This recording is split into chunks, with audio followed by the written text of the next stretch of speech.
Alright, I hope the camera is gonna keep focusing on my face even though I'm wearing glasses today, because sometimes the bitch simply refuses to recognize me when I have my glasses on. So, hi guys, it's Lara. Thank you all for watching and welcome back to my channel.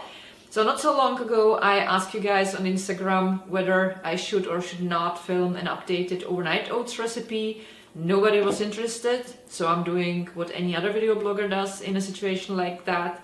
I'm doing it anyway. So today I'm gonna show you how we currently mix all the ingredients for our overnight oats. It's gonna be two variations, and both variations should give you a good general idea of how you can mix your personal favorite recipe together. So if that's something you're interested in, then please keep watching.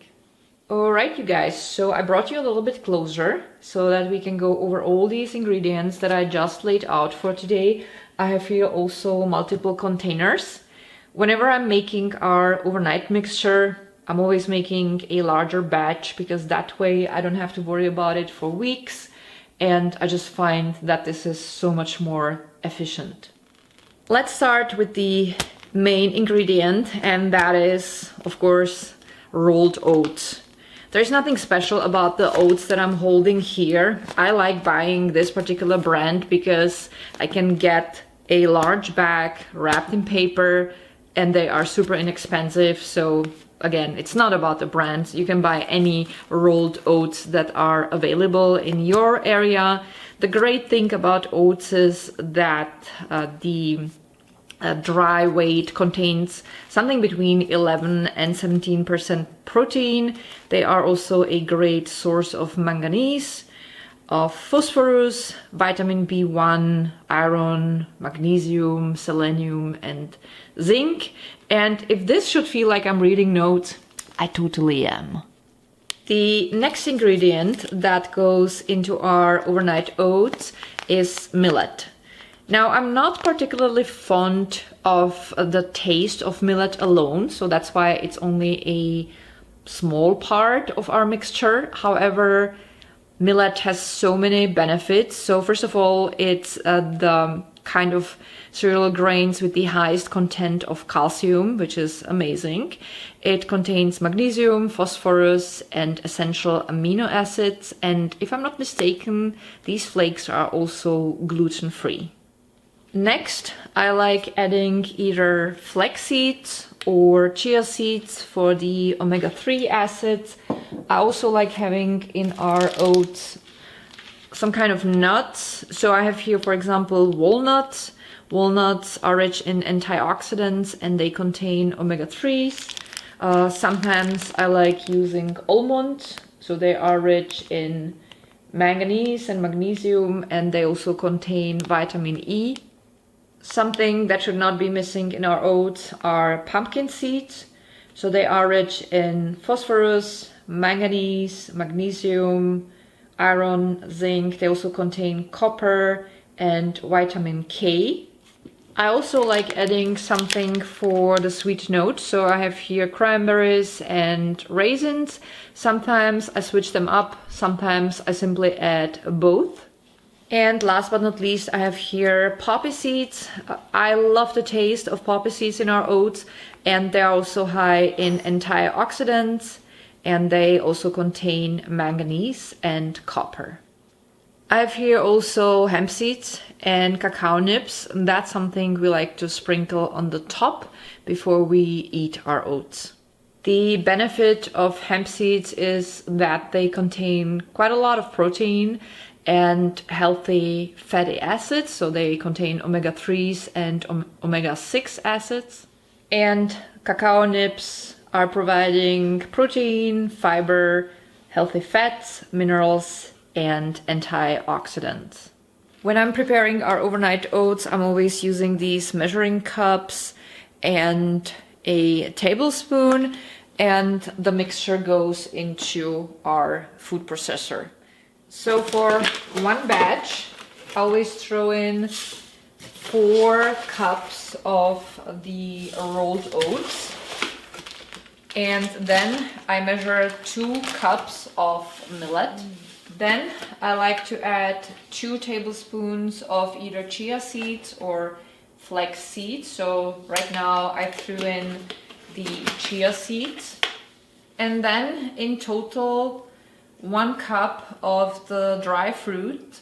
So it's either half a cup of raisin and half a cup of cranberries, or just a full cup of either of these two. So right now I'm just gonna grab half a cup of cranberries and half a cup of raisins. And that is practically the base.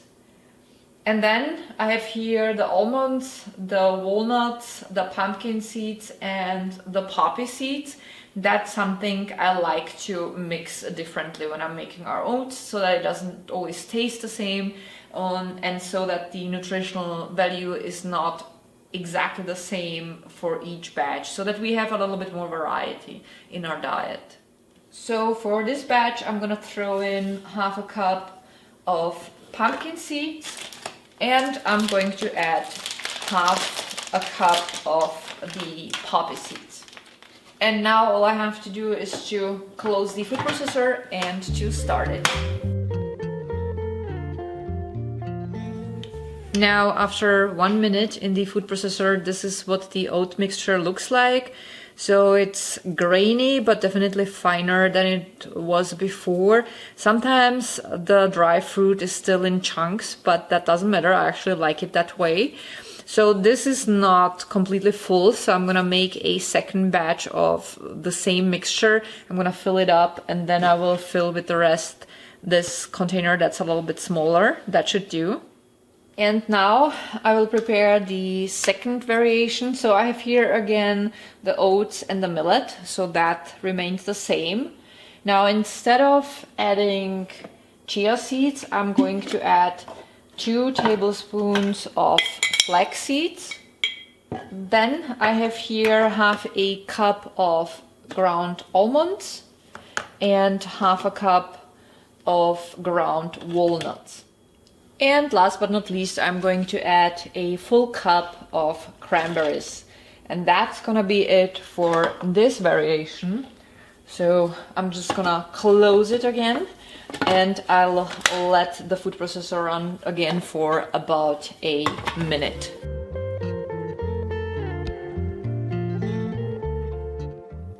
I just finished, so all these containers behind me are filled with our overnight oats mixture. So again, this is for several weeks. I find that this is a little bit less expensive than when you buy a ready-to-use overnight oats mixture.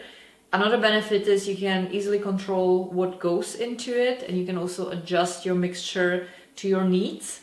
And there's no processed sugar besides the little bit of processed sugar on the dry cranberries. I never found cranberries without any sugar on them, so that's the only thing that has a little bit of sugar, but the rest is just natural. Another idea, you could use, instead of raisins or cranberries, dates or soft figs. That's also something that I tried and I liked both. And now I'm gonna show you how I prepare my overnight oats in the evening. So I always take this scoop that you can use for a protein powder, and I put into my bowl 2 scoops of the overnight oats mixture. If you need a little bit more than that, by all means add a 1/3 scoop of the oats, but since I exercise a lot, so I usually box 3 times a week, and I'm stretching pretty much daily, and I'm hiking daily in the woods, I like adding some extra protein. So I'm always adding 1 scoop of a vanilla protein powder, but that's not necessary. There is already some protein in the mixture. I just like having some extra. It's just my personal preference. But again, you could use just, instead of 2 scoops of the oats mixture and 1 scoop of the protein powder, simply 3 scoops of the oat mixture. And now I'm gonna fill it up with water. Before I do though, I like stirring the protein powder in properly. And then I always add just a little bit of water, stir everything, because I learned the hard way. A couple of times I filled it up with water, and then it looked more like an oat soup wasn't so great, so I learned adding a little bit at a time. And I like the mixture having a nice and smooth porridge consistency, but that's of course entirely up to you. So that's the consistency my oats have when I filled them up with water. That's perfect actually. And if you like topping your oats with fresh fruit, then that's pretty much it. All you have to do is to cover your bowl and put it into the fridge overnight and take it out in the morning, warm it up for about 1 minute in the microwave if you want to, and top it with fruit, and that's it. Then you can sprinkle on the top cacao nibs and hemp seeds if you want to, or just cacao nibs or just hemp seeds. I personally like using frozen fruit because it's just so much cheaper. So I will always put, once I mix the oats with water, a bit of mango on the top. Then, if I feel like it, blueberries. And then my personal favorite, which is a berry mix. So there is red and black currant, raspberries, blackberries, and blueberries. And then I simply cover my plate and put it into the fridge overnight, and I warm my overnight oats with the frozen fruit on it for 1.5 minutes in the microwave, and then I always sprinkle on the top cacao nibs and occasionally also hemp seeds. Yep, that's how we are currently making our overnight oats. You can of course try different variations, try different kinds of nuts and seeds and dry fruits and see what you like the best. I personally think it's always great to make a bigger batch because that way you don't have to worry about your breakfast for weeks. And I also recommend trying frozen fruits because that's gonna save you a lot of money. And that's about it for today. I hope that you guys enjoyed today's video. Thank you all so much for watching. I love you guys so much, and see you soon with my next video. Bye! And welcome back to my channel. Oh, for fuck's sake, are you really gonna do this to me? That's our vacuum cleaner. Assholes. And it should give you a good general idea of... I'm gonna let the dog out shortly because apparently he's unhappy with the current situation. And then I'm gonna show you how we make oats. I just lost my notes. Fuck.